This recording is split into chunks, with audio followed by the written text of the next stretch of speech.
গুরুদেব, গুরু দীক্ষিত হয়ে আধ্যাত্মিক কর্মে লিপ্ত থাকা মানুষের আত্মা আর দীক্ষিত না নেওয়া সাধারণ মানুষের আত্মা দেহ ছাড়ার পর কি পরিণতি পায়? দেখো, সবার আগে তো আমাদের জানতে হবে গুরুকে। সবার আগে গুরুকে। গুরু আমাদের অনেক প্রকার হয়, তার মধ্যে মূল গুরুকে আমরা দুই ভাগে ভাগ করতে পারি। প্রথম হচ্ছেন দীক্ষা গুরু, তার পরের জন হচ্ছেন শিক্ষা গুরু। এই দীক্ষা ও শিক্ষা গুরু একজনই হতে পারে। কিন্তু যদি আমাকে প্রশ্ন করা হয় যে সর্বোত্তম গুরু কে, তাহলে আমি বলবো বাবা মাই হচ্ছেন সর্বোত্তম গুরু।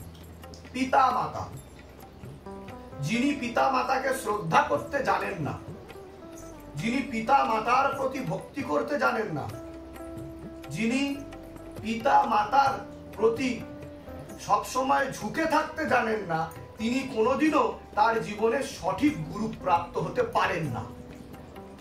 অর্থাৎ পিতা মাতার কৃপা যদি সন্তানের উপর না হয়, তাহলে সে কোনো রকম ভাবে সঠিক গুরুকে প্রাপ্ত হতে পারেন না। তুমি গুরুকে খুঁজবে, তোমার এই সামর্থ্য নেই, তোমার সেই শক্তিও নেই। গুরু তোমাকে সময় হলে খুঁজে নেবে। তুমি যদি উপযুক্ত হও, ঠিক সময় হলে তোমাকে গুরু খুঁজে নেবে। তবে সেই খিদে তোমাকে থাকতে হবে, সেই খোঁজ তোমাকে থাকতে হবে। ব্যাকুল না হলে তো গুরুর দেখা তুমি পাবে না। ঈশ্বর কখনোই তোমার সাথে গুরুর সাক্ষাৎ করাবে না। বাচ্চা না কাঁদলে মা কি দুধ খাওয়ায়? খাওয়ায় কি? আগে তো কাঁদতে হবে, না কাঁদলে তাকে পাবে কি করে? তাহলে গুরু কে? গুরু ব্যাপারে কি বলা হয়েছে শাস্ত্রে? গুরু ব্রহ্মা গুরু বিষ্ণু গুরু দেব মহেশ্বর গুরুরেব পরম ব্রহ্ম তস্मै শ্রী গুরুবে নমঃ। তাহলে শাস্ত্র কি বলছে? গুরু ব্রহ্মা বিষ্ণু মহেশ্বর এবং পরব্রহ্ম সমতুল্য। গুরুকে, গুরুকে না পেলে কখনোই আমরা পরমেশ্বরের সাথে মিলিত হতে পারবো না, তাকে চিনতে পারবো না, তাকে জানতে পারবো না। গুরু হচ্ছে সেই মাধ্যম যিনি আমাদেরকে রাস্তা দেখিয়ে দেবেন। আজকে ভুল পথে গেলে কখনোই ফুল পাওয়া যায় না।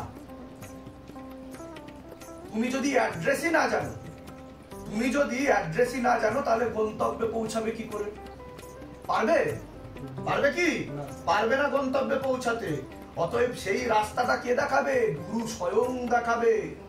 তুমি যদি হাঁটতে না পারো, গুরু কোলে তুলে তোমাকে পৌঁছে দেবে। তার জন্য গুরুর সৎসঙ্গ করতে হবে। আর গুরু কখনো ছোট বড় হয় না, গুরু তো গুরুই হয়। গুরু গুরুই হয়। আর যে গুরুর সামনে ঝুঁকে যায়, মাথা নত করে থাকে, সে কিন্তু কাম ক্রোধ লোভ মোহ অহংকার পৃথিবী ও বিশ্ব ব্রহ্মাণ্ডের সকল মোহ মায়া থেকে নিজেকে ছাড়িয়ে পরমেশ্বরের দিকে অগ্রসর হতে শুরু করে। বিশ্ব ব্রহ্মাণ্ডে যেই ঝুঁকে গেছে, যেই বিশ্ব ব্রহ্মাণ্ডে ঝুঁকে গেছে, তিনি কিন্তু সর্বত্র বড় হয়ে গেছে। তাই নয় কি? আজকে আমরা বড় কি উদাহরণ দিতে পারি? বজরংবলী। বজরংবলী তার গুরু প্রভু শ্রীরামের সামনে ঝুঁকে গেছে, কি ঝুঁকে যায়নি? তাহলে কি বজরংবলী ছোট হয়ে গেছে? আজকে সারা পৃথিবীতে এবং এই ভারতবর্ষে কতগুলো বজরংবলী মন্দির দেখতে পাওয়া যায়, আর কতগুলো রাম মন্দির দেখতে পাওয়া যায়? রাম মন্দিরের থেকে বজরংবলী মন্দিরে বেশি দেখতে পাওয়া যায়, তাই কিনা? ঠিক বলছি কিনা? ফলধারী গাছ সবসময় মাথা নত করে থাকে, ঝুঁকে থাকে। যে গাছে বেশি ফল হয় সে ঝুঁকে থাকে কিনা? অর্থাৎ তার মধ্যে কখনো অহংকার থাকে না। জ্ঞান সকলের মধ্যে থাকতে পারে, কিন্তু জ্ঞানেরও প্রকার ভেদ আছে। A knowledgeable person and a wise person, পার্থক্য রয়েছে দুটোর মধ্যে। ঠিক আছে? তো জ্ঞানীকে এবং পরম জ্ঞানীকে সেটা বুঝতে হবে। আমাদের পুঁথিগত বিদ্যা থাকলে হবে না। যে জ্ঞান ঝুঁকতে শেখায় না, যে জ্ঞান বুঝতে শেখায় না, যে জ্ঞান নত হতে শেখায় না, সে জ্ঞান কোনোদিনও পরমাত্মাকে দিতেও শেখাবে না। তো গুরু গুরু হচ্ছে, গুরুর মধ্যেই তুমি সকল দেবদেবীগণ, সকল মুনি ঋষি, যোগীগণ এবং ব্রহ্মা বিষ্ণু মহেশ্বরকে পেতে পারো। তিনি ব্যতীত তার কাছে পৌঁছানো অসম্ভব। আমাদের শাস্ত্রে গুরুর মাহাত্ম্য অনেক। আজকে কোনো মহাপুরুষের সামনে যদি ভক্তগণ শিষ্যগণ ঝুঁকে যায়, সে বয়সে ছোটই হোক আর বড়ই হোক, তাহলে সে পাপ করছে না পুণ্য করছে? কি করছে? কেন পুণ্য করছে? কেন তাকে প্রণাম করছে? কারণ সে তাকে প্রণাম করছে না, তার পিছনে যে যে শক্তি কাজ করছে, তার পিছনে যে যে শক্তি কাজ করছে তাকে প্রণাম করছে। সে তো উপলক্ষ মাত্র, সে তো উপলক্ষ মাত্র, সে তো মাধ্যম। সবাই তো তাকে দেখতে পাচ্ছে, কিন্তু তার পিছনে যে এত বড় বড় শক্তি কাজ করছে, যিনি সর্ব আকর্ষক। আজকে এত বড় বড় প্রতিষ্ঠানে এত বড় বড় ভিড় কেন লাগে? 2024 সালে দাঁড়িয়ে সবাই কি অশিক্ষিত? সবাই কি কোনো সময়ের মূল্য নেই, ভ্যালু নেই? না, পরমেশ্বর সর্ব আকর্ষক, তাই সবাই আকর্ষিত হয়ে তার দিকে আসে এবং তার সামনে মাথা নত করে। সেখানে কোনো ডিগ্রি কাজ করে না, সেখানে কোনো পদ কাজ করে না, সবাই ঝুঁকে যায়। আর ঝুঁকে গেলে কোনোদিনও ছোট হয় না কেউ। আজকে আমি একটা এনার্জি, তুমি একটা এনার্জি। তুমি যদি কারো সামনে ঝুঁকে যাও, সেও একটা এনার্জি। অর্থাৎ সেই এনার্জির মাধ্যমে তোমার এনার্জির উপর যে শক্তি চালনা ঘটছে, সে কারণে তোমার ঝোঁকা উচিত। যদি সে তোমার থেকে সুপ্রিমেসি হয়ে থাকে। আমাদের কারোর এনার্জি সমান নয়। আজকে আমি আলাদা এনার্জি বহন করি, ও আলাদা এনার্জি বহন করে, ও আলাদা এনার্জি বহন করে, আর তুমি আলাদা এনার্জি বহন করো, তাই না? আমরা আলাদা আলাদা মানুষ। এনার্জি কোথা থেকে উৎপন্ন হয়? চিন্তাধারা থেকে। What you think you become. তুমি যা যা ভাবছো তুমি তাই। তুমি নোংরা চিন্তা করলে সেই মানুষই হচ্ছে তুমি। তুমি যদি মনে করো আমি রাজা, তাহলে তুমি রাজা। তুমি যদি মনে করো আমি কয়েকদিন বাঁচবো, বেশি দিন বাঁচবো না, ততদিনও যাবে না, তার আগে তোমার মৃত্যু ঘটবে। আমাদের মনই হচ্ছে সবকিছু। আর মন কি? আত্মার আয়না, আত্মার আয়না। তো এই মনের মধ্যে শ্রী গুরুর পদকে জাগাতে হবে। আর আমি কি বলি? আমার চরণ স্পর্শ করার দরকার নেই, আমার চরণ ধরার দরকার নেই, আমার আচরণ ধরার দরকার আছে। হাউ আই বিহেভ, এবং আমি কিভাবে সকলকে বলছি বিধিপূর্বক শাস্ত্রসম্মত আমাদেরকে এগিয়ে চলা উচিত। কারণ আমরা ম্যাটেরিয়াল ডিজায়ারের মধ্যে ডুবে রয়েছি, আমরা মোহমায়ার মধ্যে আবদ্ধ হয়ে আছি। এত দুঃখ কিসের? এত কষ্ট কিসের? সবই তো পাওয়ার আশা। কি পাওয়ার আশা? কি পাওয়ার আশা? আজকে তুমি কি ভালো নেই? যার হাত নেই পা নেই তার কথা চিন্তা করো।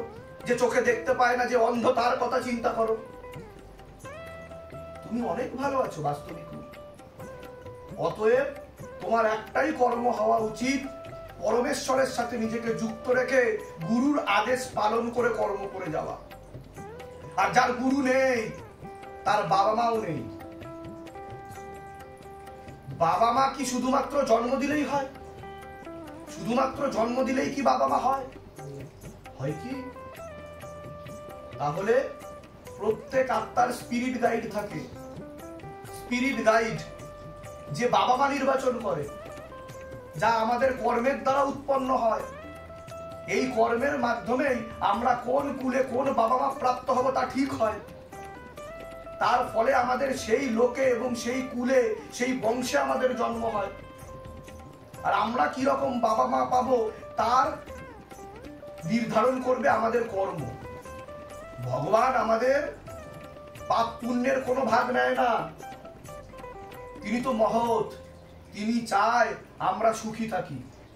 তুমি সর্বত্র যদি কুকর্মে লিপ্ত থাকো, কেউ ধরো মাংস খেতে খুব ভালোবাসে, সর্বত্র মাংস খায়, মাংস ছাড়া সে খেতেই পারে না, মাংস ভক্ষণ ছাড়া সে খেতেই পারবে না, তার সর্বত্র মাংস চাই। তাহলে পরমাত্মা তো অতি দয়াবান, অতি সৎ। তাহলে তোমাকে যে কুলে জন্ম দেবে সে কুলে তুমি ধরবে আর খাবে। তোমাকে বাঘ রূপে জন্ম দেবে, তাই না? তোমাকে বাঘ রূপে জন্ম দেবে, তুমি ধরবে আর খাবে, রান্নাও করতে হবে না, ঝামেলা খতম। বাঘের কিন্তু একটা জীবন সার্কেল আছে, একটা সার্কেল আছে বাঘের। তো বাঘ কিন্তু চাইলেই জন্মের পরে ভেজিটেবল খেতে পারে না, শাকাহারী হতে পারে না। কিন্তু কোনো মনুষ্যের মাধ্যমে যদি তাকে প্র্যাকটিস করানো হয়, তখন তার মধ্যে সেই গুণাবলীগুলো উৎপন্ন হতে পারে, কারণ তার মধ্যে তখন জ্ঞানের সঞ্চার ঘটছে। কিভাবে মুক্তি লাভ করব? বাঘ থেকে বিড়াল হব, সেখান থেকে কুকুর হব, রাস্তার কুকুর, সেখান থেকে ঘরের কুকুর হব, তারপর মানুষ হব। মানুষ হয়ে আবার জন্মাবো, আবার মৃত্যু হবে, আমার 1000টা জন্ম হবে, 1000 জন্মে 1000 বিয়ে, আবার 1000 সন্তান। আর এখনকার দিনে 7, আমরা 7 ফেরেলি, কয় ফেরেলি? 7 ফেরেলি অগ্নি সাক্ষী করে। এক জন্মই ঠিক মতো কাটাতে পারছি না, এক জন্মই ঠিক মতো কাটাতে পারছি না, 3-4টে ডিভোর্স হয়ে আবার বিয়ে হচ্ছে কিনা? বাস্তব কথা বলছি কিনা? আর কেউ কেউ তো একটি মেয়ের জন্য আত্মহত্যা করেই মরে যাচ্ছে, বিয়েই হলো না। একজন সুপারস্টারকে কেউ যত বেশি ভালোবাসে, শাহরুখ খান, সালমান খান, এর সামান্যতম প্রেম যদি মহাদেবের প্রতি থাকে, আমি চ্যালেঞ্জ করছি, সে আমাকে ভক্তি দিয়ে দেখুক, আমি তাকে মহাদেব দেব। আর কবে জাগবে হিন্দুরা? তো গুরু, সদ্গুরু পাওয়ার জন্য বিনম্র হয়ে নত থাকতে হবে, পরমেশ্বরকে জানার চেষ্টা করতে হবে, বুঝতে হবে। আর যার গুরু নেই, তিনি অত্যন্ত অসহায়, না সে জীবনে শান্তি পাবে, না সে জীবনে শান্তি পাবে, আর যে না তার মুক্তি ঘটবে, সে সর্বত্র মোহ ও মায়ার মধ্যে আবদ্ধ থাকবে। হতে পারে তার প্রতি তার অনেক টাকা পয়সা রয়েছে, কিন্তু সে কোনোদিনও বাস্তবিক শান্তিকে প্রাপ্ত হতে পারবে না, সে কোনোদিনও স্বাভাবিক সুস্থ জীবনযাপন করতে পারবে না, সে কখনো আত্ম উপলব্ধি বোধকে নিজের মধ্যে জাগিয়ে তুলতে পারবে না, সে কখনো সম্পর্কের গুরুত্ব বুঝতে পারবে না। তাই গুরুর তাৎপর্য অনস্বীকার্য, গুরুর ভূমিকাও অনস্বীকার্য আমাদের প্রত্যেকের জীবনে। ভিডিওটা বেশি এনলার্জ করব না, একটি ছোট গল্প আমি বলতে চাই, খুব ছোটভাবে বলবো, বড়ভাবে বলবো না। এক মালিকের একটি অত্যন্ত প্রিয় গরু ছিল। কি ছিল? গরু ছিল। তা জঙ্গলের কাছেই তার বাড়ি, এবং সে সেখানে তাকে প্রতিপালন করত, অত্যন্ত যত্ন করত, অত্যন্ত স্নেহ করত, তার কোনো সন্তানাদিও ছিল না। তা একদিন কি হয়, বসন্তকালে সে তার যে প্রিয় যে গরু আছে তাকে সে চড়াতে নিয়ে যেত, কাছাকাছি চড়াতো, খুব বেশি দূরে নিয়ে যেত না। তো সেখানে সে ঘুরে ঘুরে ঘাস খেত। তা একদিন হয় কি, যিনি মালিক আছেন, গরুর মালিক, তিনি তাকে ছেড়ে তার নিজস্ব কিছু কর্মে লিপ্ত হন, এবং সেই গরু মনের অজান্তে, মনের আনন্দে, রোদের খেলায় এবং হাওয়ায় সুন্দর ঘাস খেতে খেতে জঙ্গলের অত্যন্ত কাছে চলে যায়। আর এই সময় কি ঘটে, একটি বাঘ তাকে দেখতে পায়। আর সে কিছুক্ষণের মধ্যে বুঝতে পারে, আরে আমি তো অন্য জায়গায় চলে এসেছি, আমার কাছে তো আমার মালিকও নেই, তাহলে কি হবে? ঠিক সেই সময় বাঘটি তাকে তাড়া করে বাঘটি। বাঘের তাড়া খেয়ে সে জঙ্গলের আরো ভিতরে ঢুকে যায়। গরুও দৌড়াচ্ছে, বাঘও দৌড়াচ্ছে, গরুও দৌড়াচ্ছে, বাঘও দৌড়াচ্ছে। সামনে কিছুই ছিল না, বিশাল বড় একটি জলাশয় ছিল, পানা কচুরিতে ছেয়ে আছে জলাশয়। দৌড়াতে দৌড়াতে গরু শেষমেশ হাঁপিয়ে গিয়ে লাফ দেয় সেই পানা কচুরির জলে। বাঘও তাকে দেখা দেখি লাফ দেয়। এবার দুজনেই ফেসে যায়, কেউ নড়তে পারে না। আগে রয়েছে গরু, পিছনে রয়েছে বাঘ, দুজনেই ছটপট করছে। তখন গরু খুব হাসতে শুরু করে। কেন হাসতে শুরু করে? গরু হাসতে হাসতে বলে, হে বাঘ, এবার তো তুমি ফেসেছো, এবার তোমাকে কে বাঁচাবে? আমার তো মালিক আছে, আমি জানি সে ঠিক খুঁজতে খুঁজতে জলাশয়ের কাছে আসবে এবং আমাকে উদ্ধার করবে, আর তুমি এখানে ফেসেই মরবে। আর ঠিক তাই হয়। কিছুক্ষণ পর তার মালিক পাগলের মতো তাকে খুঁজতে খুঁজতে জঙ্গলে প্রবেশ করে এবং সেই জলাশয়টির কাছে গিয়ে দেখে তার প্রাণের প্রিয় গরু সেখানে ফেসে রয়েছে। সে দড়ি ছুঁড়ে সেই জলাশয়ের মধ্যে নেমে ধীরে ধীরে অতি যত্ন সহকারে তাকে পাড়ে তোলে। তখনও বাঘটি ছটপট করছিল, সবকিছু দেখছিল এবং সে দেখতে পায় যে যার মালিক থাকে না, মানে যার গুরু থাকে না, সে মানুষই হোক আর গরুই হোক, সে কোনো দিনও ভগবান এবং নিজের জীবনকে সঠিকভাবে প্রাপ্ত হতে পারে না। আর জীবনই না থাকলে ভগবানকে প্রাপ্ত হবে কি করে? তাই গুরু সর্বত্র, তুমি বিপদে পড়লে তোমাকে রক্ষা করবে। এই গল্পটা কেন বললাম? এটা বোঝানোর জন্য যে গুরুর ভূমিকাও তাৎপর্য। আর যার গুরু আছে তার সবকিছু আছে, আর যার গুরু নেই তার কিচ্ছু। জয় সিদ্ধা। আর একটা প্রশ্ন ছিল গুরুদেব, অনেকে প্রশ্ন করেছে আমাকে যে গুরুদেব অনেক ভিডিওতে বলেন বিবাহ বন্ধন কর্মবন্ধন করা আছে বেশিরভাগ ক্ষেত্রে, তো কি সবার প্রবলেম? দারুণ প্রশ্ন এটা, যে সব জায়গায় ধাম বলছে, সিদ্ধাম দেখতে পাওয়া যায় যে বিবাহ বন্ধন করা আছে, কর্মবন্ধন করা আছে। কথা হচ্ছে একই কথা গুরুজি বারবার সবাইকে বলে যায়, রিপিটেশন। একই কথা সবাইকে বলা হচ্ছে, সেটা যতটা না ইম্পর্টেন্ট, সবাইকে ঠিক কথা বলা হচ্ছে কিনা সেটা তার থেকেও বেশি ইম্পর্টেন্ট, বেশি গুরুত্বপূর্ণ। আজকে অন্যান্য, আমি যদি এই যেই সমস্ত ভিডিও, এক এক দিনে 30টা করে অ্যাপয়েন্টমেন্ট থাকে, 35টা করে অ্যাপয়েন্টমেন্ট থাকে। আজকে যদি কোনো মানুষের বিবাহ জীবন রিলেটেড সমস্যা হয়, তাকে কি বলবো আপনার কিডনির প্রবলেম? আমি কি বলবো? কারোর যদি ক্যান্সার হয়, ঠিক আছে, তাকে আমি বলবো আপনার ডায়াবেটিসের প্রবলেম বা আপনার কর্ম চলে গেছে, বলবো? হতেই পারে যে 30টা অ্যাপয়েন্টমেন্টের মধ্যে 5টা ক্যান্সারের কেস, 5টা বিবাহ রিলেটেড কেস হতে পারে না, আর 10টা লিগ্যাল রিলেটেড কেস। যেহেতু সেই ভিডিওগুলো একসাথে যুক্ত করে দেওয়া হয়, মানুষের মনে হতেই পারে গুরুজি এক কথা বলছে, যেহেতু পরপর আসছে। অন্যান্য অনেক জায়গায় এরকম ভিডিও আপলোড করা হয়, সেখানেও ভগবানের বড় বড় শক্তি কাজ করছে, কিন্তু তারা একত্রিত হয়ে এরকম ভাবে সিদ্ধামের মতো ভিডিও দেয় না। তারা আলাদা আলাদা 2 মিনিট, 3 মিনিট, 1 মিনিট, 1.5 মিনিট, 2 মিনিটের ভিডিও দেয়। কিন্তু সিদ্ধাম পুরো দিনের যে কেস স্টাডি থাকে সেটা একত্র করে আপলোড করে সিদ্ধামের তরফ থেকে। তো জেনারেলি মানুষের দেখে মনে হয় গুরুজি সবাইকেই এক কথা বলছে। আরে ক্যান্সার হসপিটালে কি রুগী যাবে? কি রুগী যাবে? ক্যান্সার রুগী যাবে, তাই না? ক্যান্সার রুগী তো যাবে। নিউরো সায়েন্স সেন্টারে কি রুগী যাবে? যার নার্ভের প্রবলেম সেই যাবে, তাই তো? তো এটা বুঝতে হবে যে তার যা প্রবলেম থাকবে আমি তো তাই বলবো। আমি বলছি না, পরমেশ্বর বলছেন, আমাকে দিয়ে বলাচ্ছেন। আমি তো কেউ না, আমি তো নালায়ক আদমি, ঠিক আছে? তো তিনি যা বলাচ্ছেন, তো সবাইকে এক কথা বলা হচ্ছে সেটা কি বেশি গুরুত্বপূর্ণ, না সবাইকে ঠিক কথা বলা হচ্ছে সেটা বেশি গুরুত্বপূর্ণ? সবাইকে ঠিক কথা বলে যেটাই।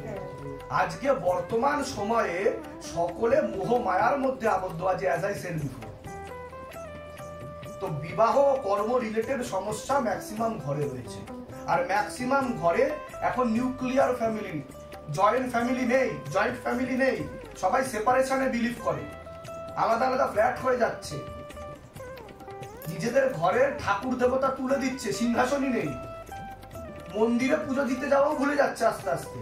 তাও তো শিবধামের ভিডিও দেখে বিধিপূর্বক ফল পালন করে বাড়িতে শিবধামের ছবি প্রতিষ্ঠা করে কেউ কেউ পুজো করা শুরু করেছে। এটা কি সফলতা নয় শিবধামের? এত মানুষ যে নেশা ছেড়ে দিচ্ছে, নেশা কেন্দ্রে বিক্রি হওয়া বন্ধ হয়ে যাচ্ছে, এটা কি ভালোর দিগন্ত নয় শিবধামের? তাই নয় কি?